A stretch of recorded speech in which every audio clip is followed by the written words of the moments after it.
Today marks a new chapter in my life. It's kind of fitting that I'm wearing this fearless jumper. Just arrived today actually. I quite like it. Because I'm completely terrified by what I'm about to do, but I'm telling myself that I'm fearless and I'm just going to do it. I've decided to write a book about my story and my background and everything that's made me who I am and made me do what I do or what I try to do. For years I've known I'd write this book one day, and I'm talking like, when I say years, I worked it out, it's like for 21 years I've known I'm going to write this book. 21 years. Right? Yeah, it's a long time. There are a few reasons why it's not felt like the right time to write this book before, and there's a few reasons why now feels like the right time. You may have noticed over the last few months that I've been a lot more active than I used to be on social media, Instagram, Facebook and YouTube, and I've been talking a lot about motivational type things and mindset and positive thinking and that kind of thing. I have had so many positive messages and feedback, and people like, even friends that I've known for years but we've never sort of discussed this type of thing. I've had so much good feedback about the things I'm putting out there and the things that I'm doing, and like, that makes me so happy to know that I've actually helped people or made them think about their life in a different way. That's been fantastic. As well as all the positive feedback, I have had a few, not many, but I have had a few snidey, like negative comments as well.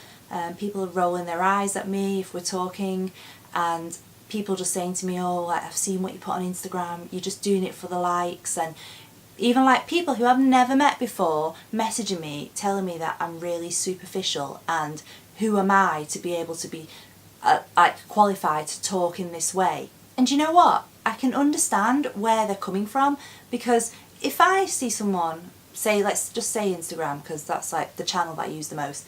So if I see someone on Instagram and they're posting loads of motivational stuff, and like, you see it all the time, don't you? I think to myself, why are they, like, who are they to tell me that? What gives them the knowledge to be able to tell me that?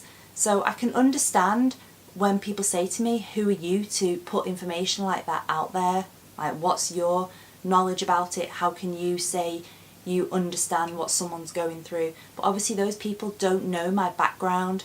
And when I have those conversations with people, I'll tell them a little bit about my background. I won't go into detail, like not many people at all, probably only my immediate family know everything.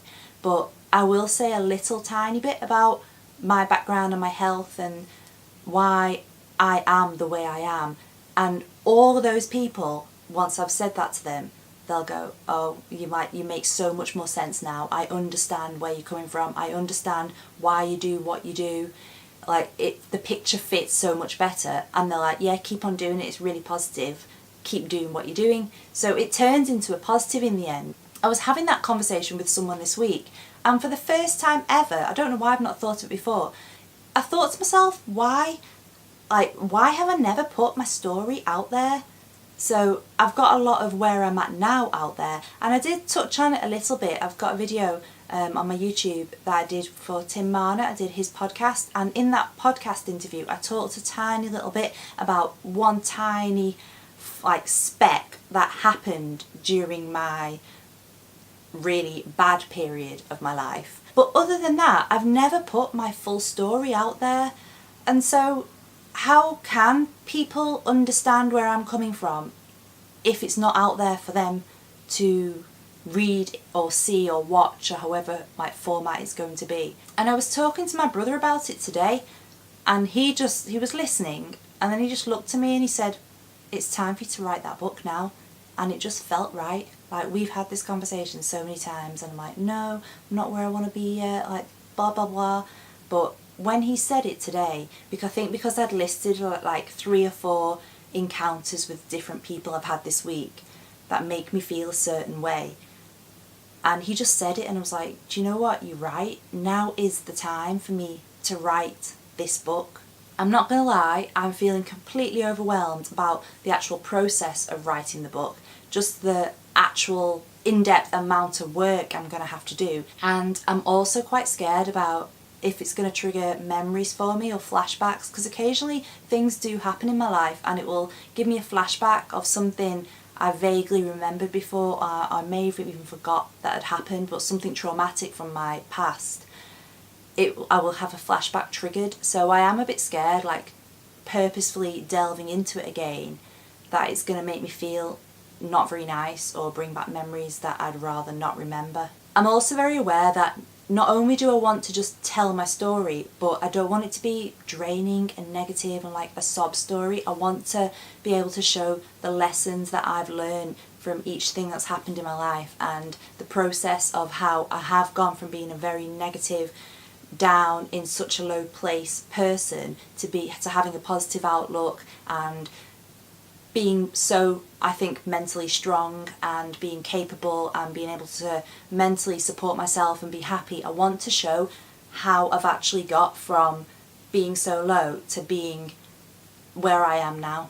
I'm not doing it for sympathy. That's one thing for definite, like clear as mud in my mind. I'm not doing it for sympathy. I guess I'm doing it to add context to how people see me now. And I'm also doing it to help people who are going through possibly a really tough patch in their life. I always say, if I'd had someone or something I could have like referred to and felt like someone understood a bit of what I was going through, if I had someone during that really bad time, it would have made a world of difference for me. So if I can be that person for someone else, then I would definitely do that. So yeah, I'm writing a book.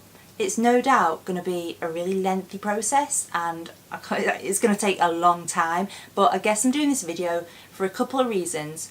One is to just tell you like where I'm at with my life now and like how I'm thinking at the moment, and the other reason I'm doing it, and maybe the main reason I'm doing it, is for a bit of accountability, because I know if I've got people saying to me, oh, how's the book coming along, how are you doing with it, it's going to keep me on track, especially on the days where I don't really feel like it, because it's not going to be a short thing and like there's the reward and it's all done. It's going to take time, so accountability by doing this video now is going to help me a lot. I've been a bit of an emotional wreck this week, so like I said, it's been a tough week. I've had conversations with a few different people that could have made me feel in a really bad way, but I actually feel like I've managed to turn it around and make it a positive for me. This book is going to be a no holds barred. I'm going to be completely honest, otherwise I wouldn't do it. There's no point hiding things or like lying about or just omitting things from the book. It's going to be a no holds barred. I'm going to talk about things that I've not spoken about even to like close friends before, so I know the process is probably going to be quite traumatic for me. And I'm also worried about how like people will perceive me after reading the book. Like, will they treat me differently? Will they feel differently about me? I'm only human. That's a worry that's crossed my mind too. But I've allowed myself to think about that. Now I'm going to put that out of my mind and just focus on the positive and all the positive changes and things that can come from me doing this. So yeah, I'm writing a book.